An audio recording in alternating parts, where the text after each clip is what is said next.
Hello, everybody, and welcome to For the Love of Paul McGrath podcast. I have a small bit of a podcast update actually before we introduce you to Fintan. I'm delighted. I really want to talk to Fintan, but something just popped into my mind. Most of you will have noticed that the intros have been a bit different recently. I'm getting my old machine back again today, so we should be back up to full 100%. Crank it up to 100% again after that. But that's something that you guys will figure out over the course of the next few days. But I'm very, very thankful today to be joined by the wonderful Fintan O'Reilly from Total Football Analysis. You guys may recognize that face because he was with us and gave us top-notch and an unrivaled breakdown of somebody that you can see just over my shoulder here, Boubacar Kamara. It was somebody I would put up there as the best signing in the Premier League, the best free agent signing in the Premier League outside probably of outside the top four. He's just been amazing. Fintan broke him down for us and basically didn't tell any lies. In fact, if anything, he undersold how good he was.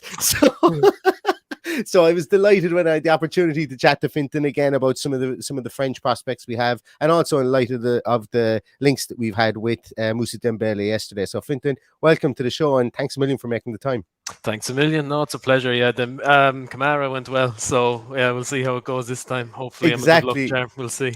Exactly. Well, yeah, absolutely. You're definitely a good luck charm so far. Anyway, all available evidence points to it, Fintan. All available evidence points to it. Exactly. But yes, so we've been linked.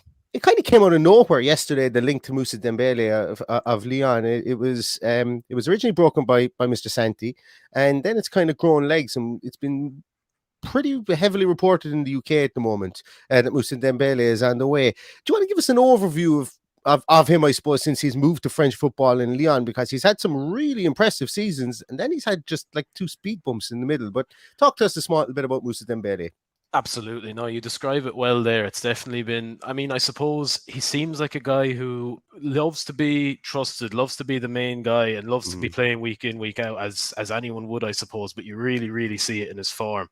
And I mean, you read reports and things like that where when he's not maybe favoured and kind of falling out with people and kind of maybe looking for moves and things like this that come up, and you see that pattern with the form then as well, kind of like last season, brilliant season for him, unreal, like, and after Depay left, I suppose that's kind of what you would have expected, because originally when he went to Lyon, it was flying and everything, all good.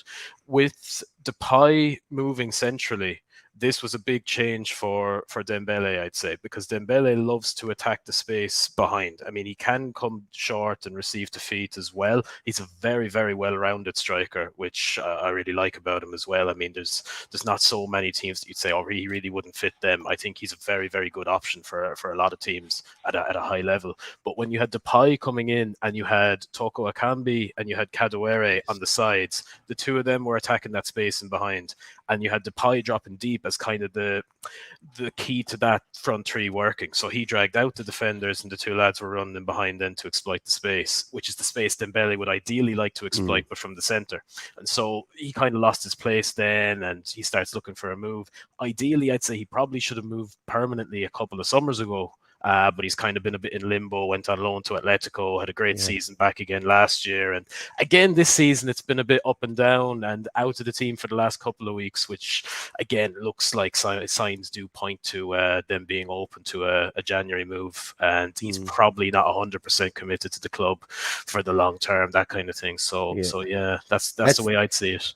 That's something I read yesterday, actually, which, and you know what, I think that, I don't want to call it like he doesn't come across as being moody, but I think he comes across as knowing that he's 26 going on 27 and goes, right, I don't want, I'm in a contract year here and I got to think for myself. And you know, you have to kind of, that's okay. I don't really have a problem with people doing that. We had Freddie Gilbert on our team with Aston Villa. He ripped up his contract in January. He's gone to Strasbourg. I'm sure you'll see plenty of him over the coming weeks, but he's somebody who did it. He looked after himself, and that's okay. And I think footballers should be allowed to do that without castigation.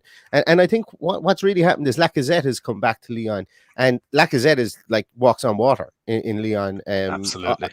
Like when they let him go, there was almost a national day of mourning in the town of Lyon. And so when he came back, that would be as big as Paul McGrath, you know, putting on his boots and coming back to play for Aston Villa again. So it, and I think Musa Dembele was probably right to have his nose put out of joint to the fact that, listen, lads, I scored 21 goals last season. I was the third highest goal scorer, and now you're not going to use me?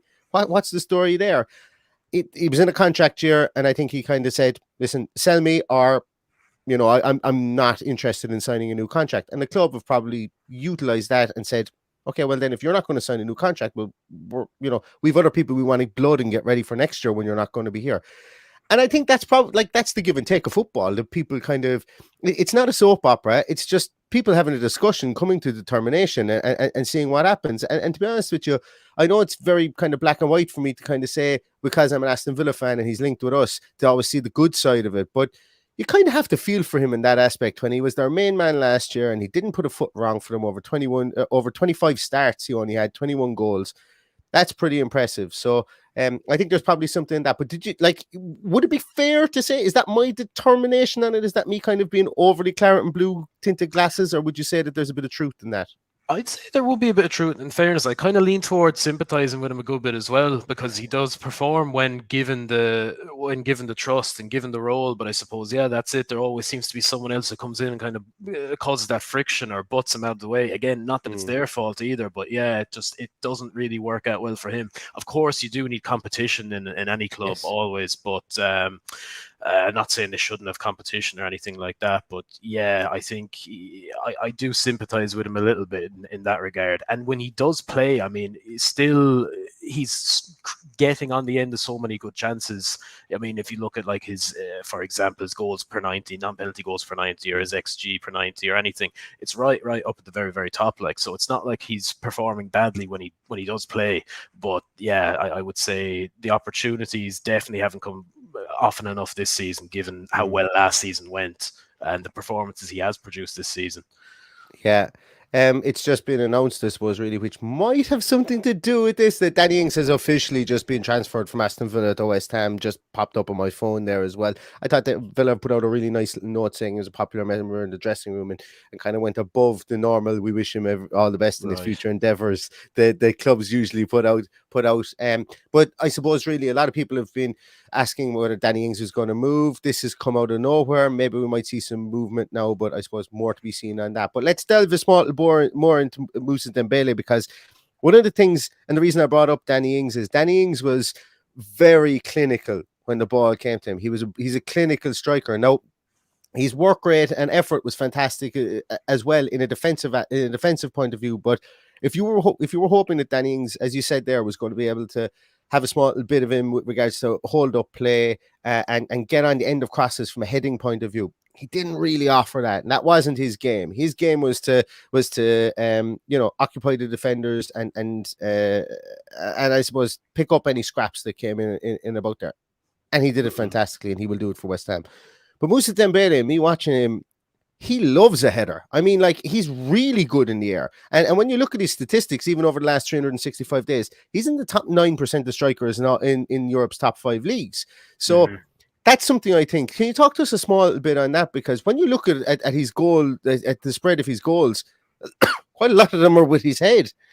Absolutely. No, they are, and it's more than you'd even expect. I mean, even from watching them, you'd kind of forget until you go back and watch them all together how many of them are with his head and how often they do come from his head. But again, I mean, physically, yeah, excellent in terms of his jumping is really, really impressive. He kind of has that thing where he hangs in the air a little bit as the cross comes in, which really helps him out. But he's really good as well at just kind of, I'd say, like nudging a defender just before they jump, and so he gets the hop on him like that then, and then he doesn't even need to be super high in the air either, which is really, really smart. And he does that as well when he gets played in behind. He'll ghost in behind, stay on side, but just nudge the guy out a little bit and then bolt in behind, and so he creates that little bit of extra space for himself. But I mean, yeah, in terms of getting onto the end of headers, he's definitely a good guy to have. He offers a lot, I suppose, as that central striker. If you have one guy up front, he gives you a lot of options just through his movement. I mean, he's great at creating that bit of separation. I mean, he's a difficult one for defenders to cope with, I would say, because he's so often you just see him kind of start to pull out this way and looks like he's going that way, kind of drag him out and then completely turn the other way. And that agility, double movement. Exactly. Yeah. Exactly. Yeah. So difficult guy to track. You wouldn't want to be marking him, like, you know. So yeah, he's difficult as well with the physicality then. So yeah, that all helps him with headers and just the getting in behind. And he does have a wide variety of finishes in his locker as well, with the head, or I mean, I suppose most of the time he loves to drive it. He loves to drive it across goal where he can. But I mean, not always. He has that composure where if he's one-on-one, he could just kind of slot it in even at the near post, and there's not much they can do at that stage, you know. So very, very versatile in terms of the finishing and what he offers the team up front. I like the sound of that, because one of the biggest criticisms about the strikers that we have at the moment is Leon Bailey scores. Pretty much, if you give Leon Bailey the ball on the corner of the box, that's where he's most dangerous, because he cuts inside in his left foot and curls in the top corner. Ollie Watkins is a bit hit and miss with his finishing. I see Richard has put in there, sounds a bit like Ollie Watkins does. No, I'm not hearing Ollie Watkins in it there, because Ollie Watkins never stays central. He spends an awful lot of the time out in the right wing, and when you look at Musa Dembele, he just stands in between the two centre halves, and that's why he's so difficult to mark, because he always tries to have one centre half with his back turned to him. It's very evident. I watched him play Angers in a game last season. I only watched it last night, and I watched their pummeling of Bordeaux. That they beat him 6-1 last season. He scored the first and the last goal. And the reason I asked you about his heading ability is one of those goals that goes against Bordeaux. And what he does, he just occupies that space right on the D, forces the defenders to almost go a bit deeper than they're comfortable with, so that when the midfielders came forward, a defender had to come to one of the midfielders. And the second that happened, the ball was crossed in. And this guy just muscled the defender out of the way after a defender had like a two-step or three-step head start on him. He got his hand in front of him, got his head to the ball, and it was a fantastic finish. It was one of those clipped header finishes, and it went right across the goals. Brilliant header. Aston Villa player hasn't scored a header like that in the last 20 years.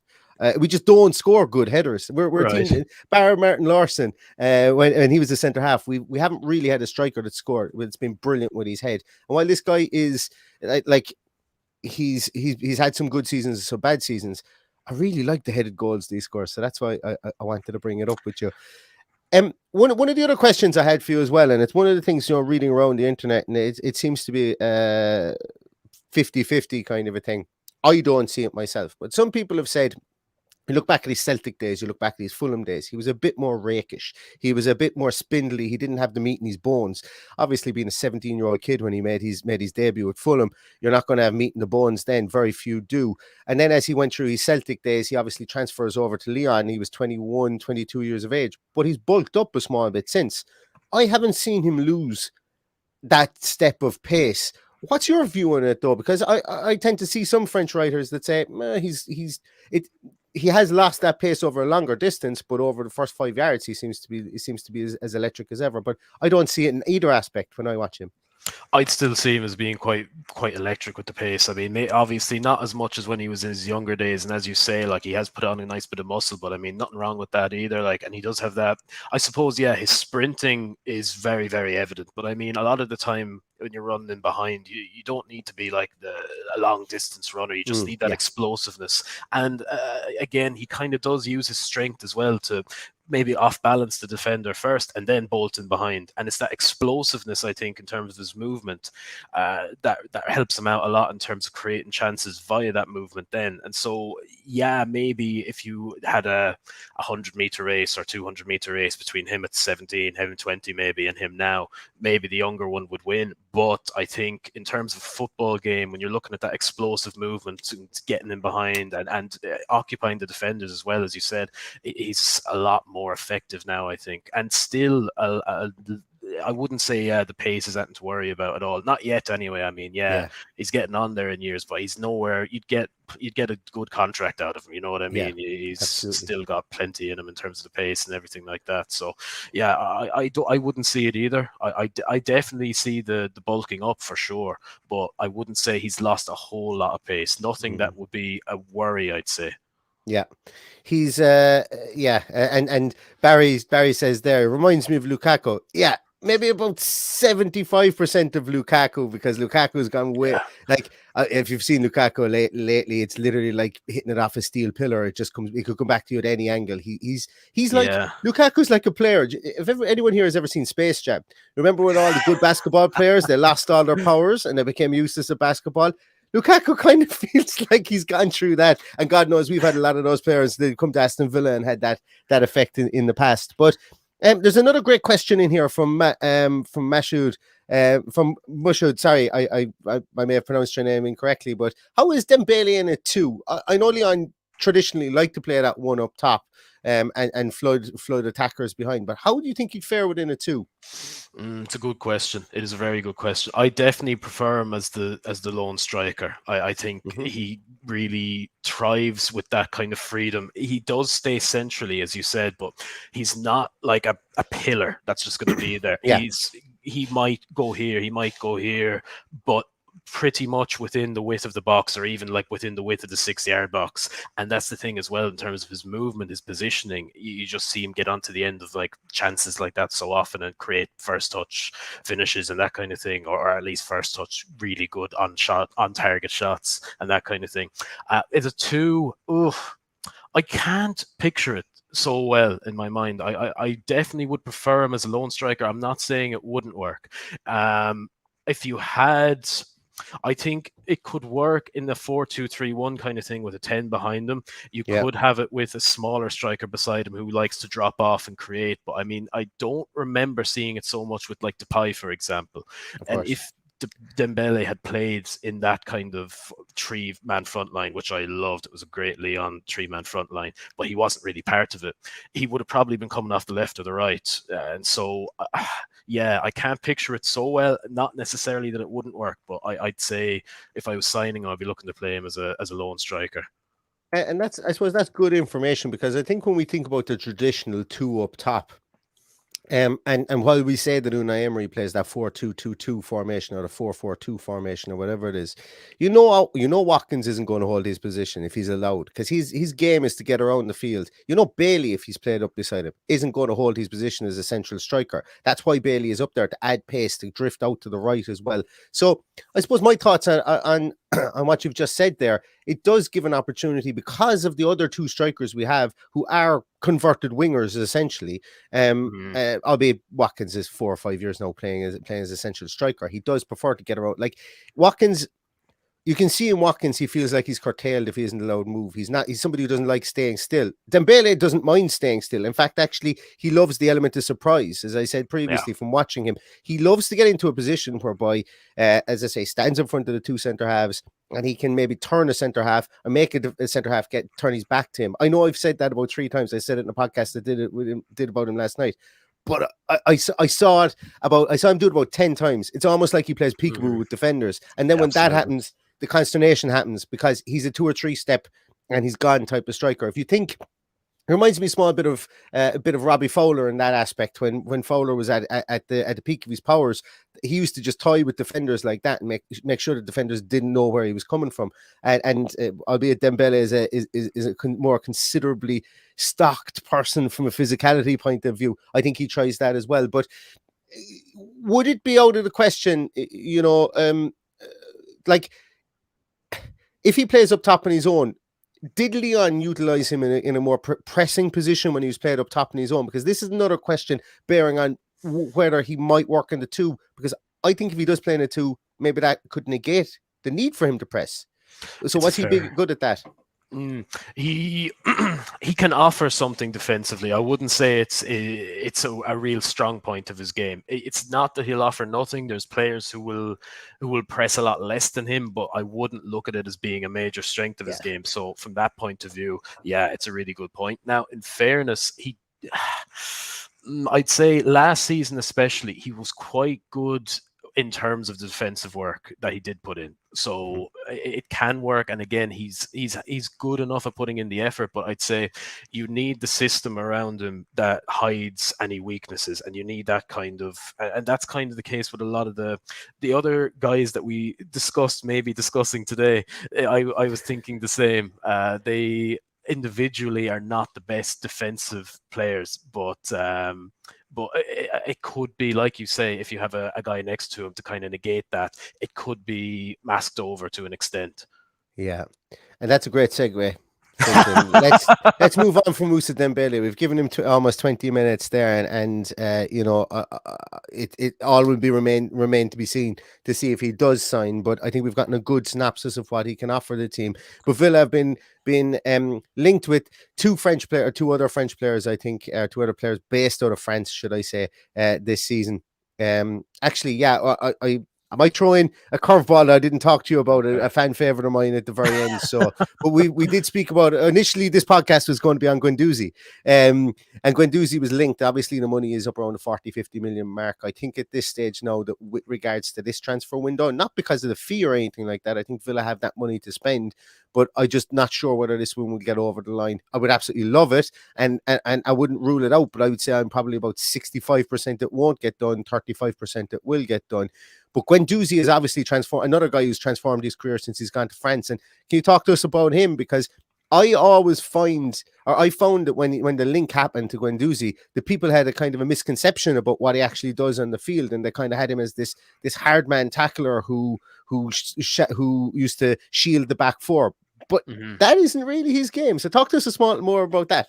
It's a great point, yeah, because I mean, when he was at Arsenal, he typically played a lot deeper.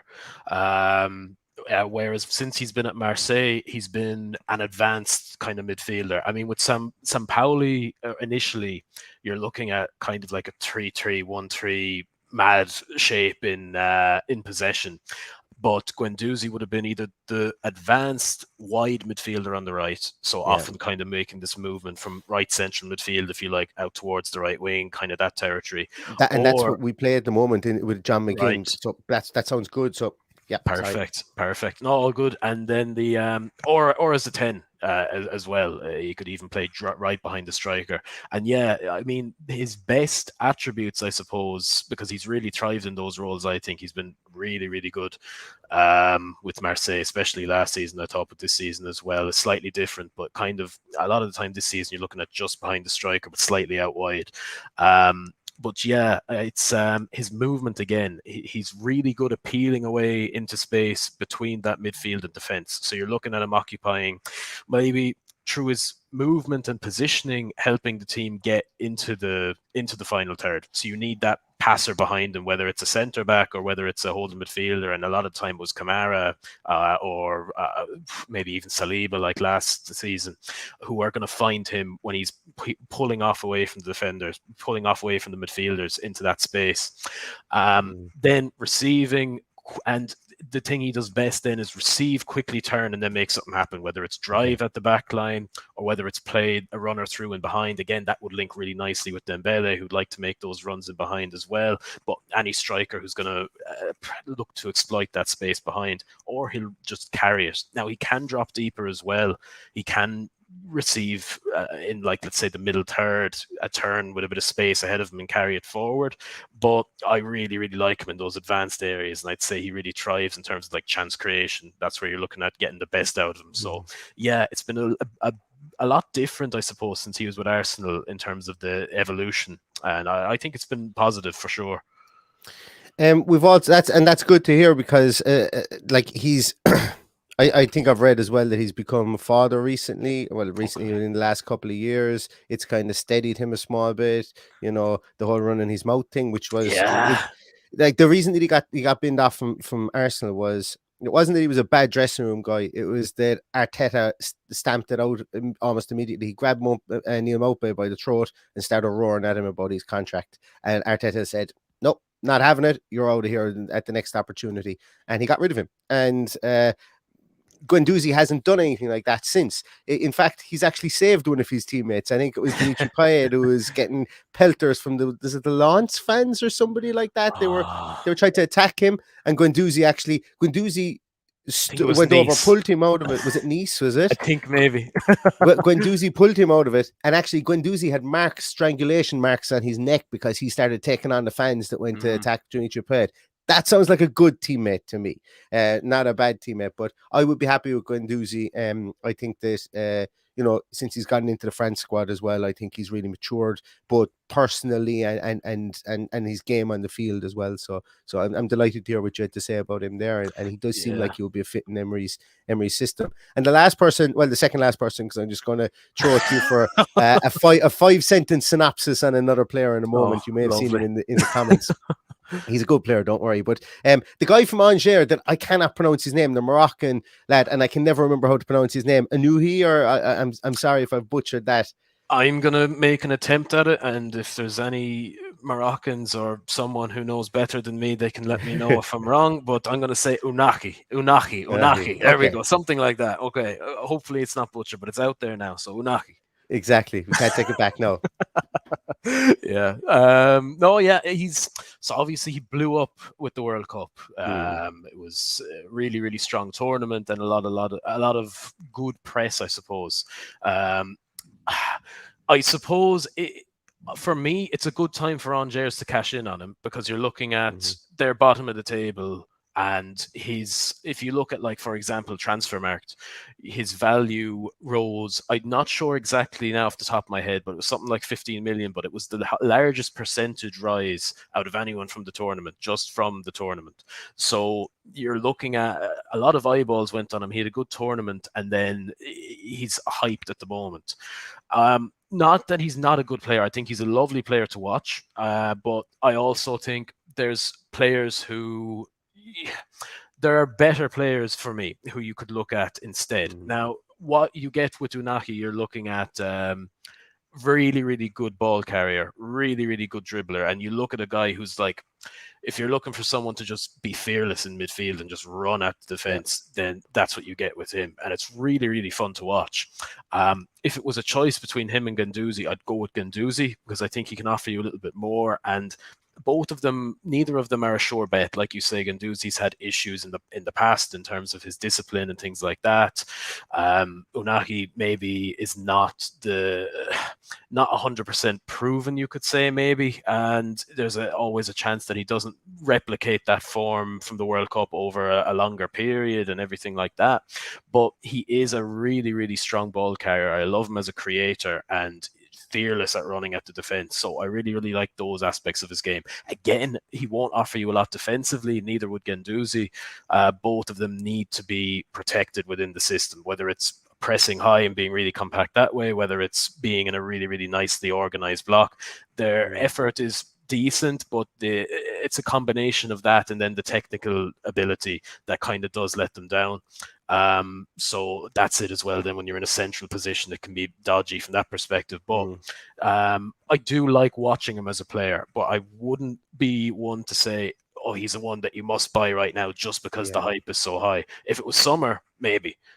And I remember seeing him before Angers got him when he was in National, so third tier. And he was, again, really, really good at what he does now. So it was a really, really good purchase from Angers, really, really good bet from them, 100%. But yeah, I think it's a risk at the moment with how the price tag has gone, is the only thing. Once again, I kind of agree. Once again, the limited pieces I've seen in him was the World Cup, and maybe I do have access to some scouting software, and I watched some videos on him recently. But like that, my concern is the transition to the Premier League. You know, he could be like a Wilfred Nanto that's obviously with Leeds, electric and great ball carrier, gets that ball there. But if he comes up against an old head like an Ashley Young who kicks him up and down the field, and he gets frustrated with something like that, it's just there will be a transition period that he would need to experience when he gets to the league. But as you said, that's great information on him with regards to he's a pretty player to watch, and I like that. And another player that actually, this is a kind of almost a converse, a player that I think is a really, really, really good player and would be over the moon if Villa were linked with him and signed him, but maybe didn't have the best World Cup, was Jonathan David of Lille. Very coveted, obviously. I really like him. Really like. If I was a manager, I would love to have a striker like that, because just anyway, I won't get into it. But talk to us a small little bit about Jonathan David, because he had a couple of misses in the World Cup. I don't think they were actually like wild misses or anything like that, but I think it was more so the fact that Canada had opportunities to draw and maybe beat teams that in the World Cup and create a storyline, and they didn't take their chances.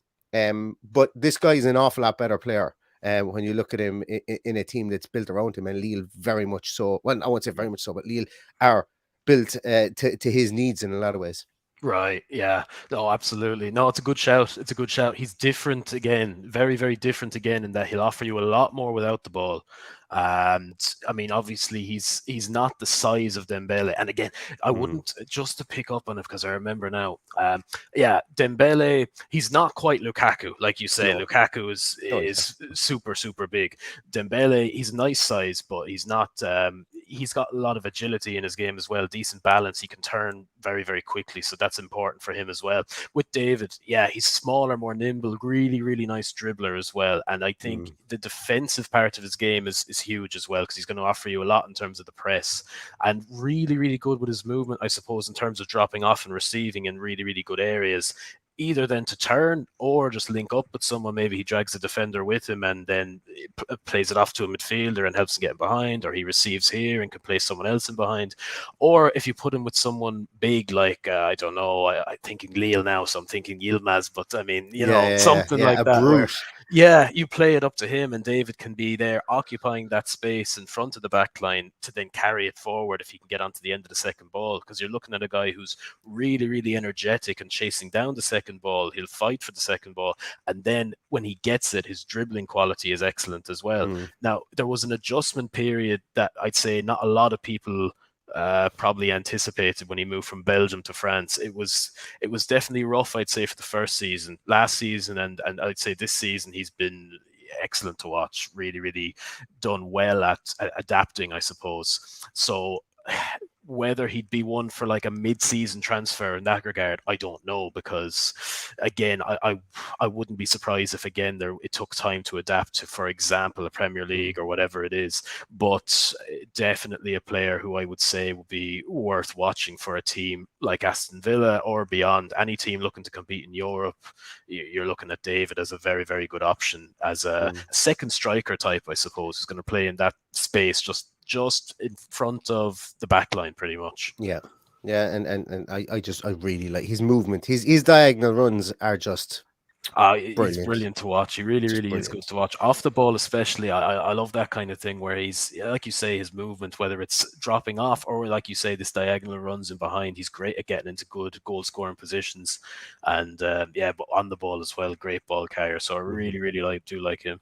Yeah, Marine boy, sorry, I missed a couple of them. I see you've asked this a couple of times. If Dembele is that good, why is no other club chasing him? Well, that's an interesting that you should ask that. Manchester United bid for him during the summer, and the transfer didn't materialize from there. Everton are credited with a link as well to him as well. So there's Everton, and I saw a link to a team in Italy, and for the life of me, I cannot remember who it was. I don't know, was it Atalanta or was it Roma? So I'm not going to talk anymore on the Italian link. But I know that Everton and Manchester United were, and I think he's a player that wants to get back to the Premier League. He only played 2 games there, and when he was 17 years of age, and I think he probably looks at it and goes, I came up through a system there in Fulham, built for English football. Scotland suited me. I've come to France because I am French. I'd like to get back there and maybe see if I can have another crack at England again. So, so he has been linked with other teams. And to be honest with you, Manchester United thought they were going to sign him late in the transfer window in summer. It never materialised, and they've obviously got Ten Hag has had time to come in there, has looked at his squad. They needed a Brutus up front. They've got Weghorst, and Rashford is playing really well at the moment, and they're probably confident in what they have playing around that focal striker there. So I'd say that'd be fair as well. Yeah, I think a big thing with Dembele is he's kind of in that area where there's not so many steps up, and there's not so many clubs who are the step up who are 100% ready to gamble on him as well then. So that's the big thing, I suppose. But yeah, it as always, there is an element of risk involved, but I think what you're getting with him is a really, really good complete forward. He's not someone, he's not, I'd say in terms of his movement, his runs in behind, occupying really good positions, he's very, very, very good.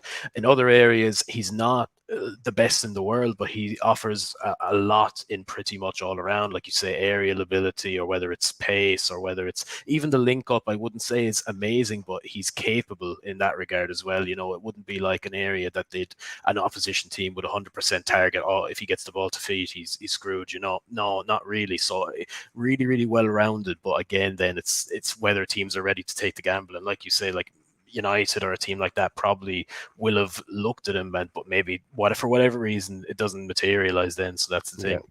As you said, I think one of the reasons whereby maybe the Man United ship has sailed is that he'll want to be the number one striker. They've signed Weghorst. That's essentially only to tide them through until the summer. Mm-hmm. They're going to go big in the striking department in the summer.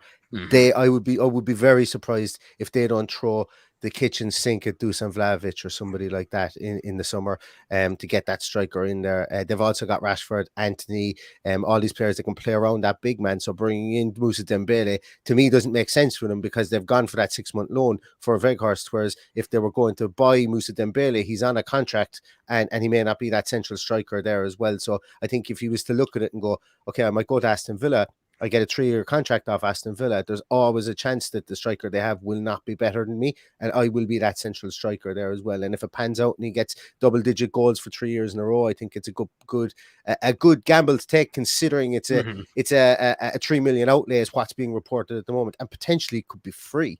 If Lyon, because Lyon were talking about just ripping up his contract if he could find something like we did with Freddie Guilbert, because they know he's not going to sign a new contract. And they're looking to get players in and get his wages off the book. Could be helpful to Lyon as well. And I think that's more so of a mutual decision, more so than Lyon having any real massive problem with him or him causing issues in the dressing room. I don't think that's the issue at all. That's it. Yeah, I suppose when he's a guy who's known to be, he wants to leave. He doesn't want to be at Lyon at the moment. And when you have a new manager as well come in, like Laurent Blanc, who maybe wants to, you don't want guys there who want to leave. Even just knowing that they want to leave can put that thing in your head where, no, it's not all right. It's not all good. And you want that feel good factor as well, I suppose, in terms of dealing with people. So it could be anything. But yeah, I mean, definitely, I think Dembele, he's been looking for a move for a while. So it makes sense as you explained there. Yeah. And Marine Boy, just to come back, I'd keep the comments coming. I don't mind, but I don't know. I think you're going to have to ask the clubs that are in European positions if they're happy with their striking department, and they probably are happy with their striking department because they're in the European positions at the moment. So as I say, it's not like just because it hasn't been reported, I suppose other teams aren't in for him. We mightn't even be in for him at all. But that's all we know at the moment is that United, Everton, and a top. I definitely know a top 4, top 6 Serie A team are in for him at this moment in time. Anyway, so it's look, it's an interesting one. We see what comes from it as well. You see what comes from it. Fintan, I've taken up way too much of your time. We're 10 minutes over how long I said I would actually keep you for. Do you want to let everybody know where they can find you on Twitter, and obviously you're with Total Football Analysis as well, writing some savage stuff there? Perfect. Thank you. Yeah, will do. No, it's just at Fintan, Fintan football on Twitter. And I had a Total Football Analysis is where all my content will be published. So check that out. There's some great writers there as well as myself. So you get some great writers and me. I'm not putting myself up there, but no, I think it's all right. I have an article out today on Warren Kamanzi. Hopefully I didn't butcher that name as well. They're probably all butchered, but okay. And who's recently joined Toulouse, why they signed him, why they looked in the Norwegian market, that kind of thing. So if you're interested in reading more, you can check that out as well. Yeah, absolutely. And some of the stuff on Total Football Analysis is subscriber based. I subscribe to it. I find some of the stuff like a lot of people go to me, do you ever stop watching clips on players and stuff like that? And I go, yeah, because a lot of the times you get turned on to players because you read it from somebody else, and like that's the beauty about when people spread the wealth and they're good enough to be able to put their words into writing that stays there on a site forever. You can go back, you can look at it and go, oh, I didn't actually know about this guy. This guy sounds interesting. And can go and read it and form your own opinion as well. So for all you guys do at Total Football Analysis, I really enjoy it anyway. So keep up the great work. Keep up the great work. Excellent stuff, guys. If you like this, give us a thumbs up, give us a subscription if you're not a subscription. Follow Fintan on Twitter as well. Please do, as I say. He's a really good he posts all of his stuff from Total Football Analysis up there, and you can get in there on the ground floor. But we will be back again tomorrow with a team sheet tantrum before the Southampton game, and obviously a post-match podcast again. Thanks so much, everybody. As Michael Huggins said in the chat there a while ago, he feels like he's going to have to marry me. He's seen me so much over the last couple of days. I don't know whether that's a good thing or a bad thing, but we'll keep bringing the podcast to you as much as we possibly can. But thanks very much, Elvis, for checking in. And everybody stay safe, stay healthy, and all that's left to say is up the Villa. Yeah.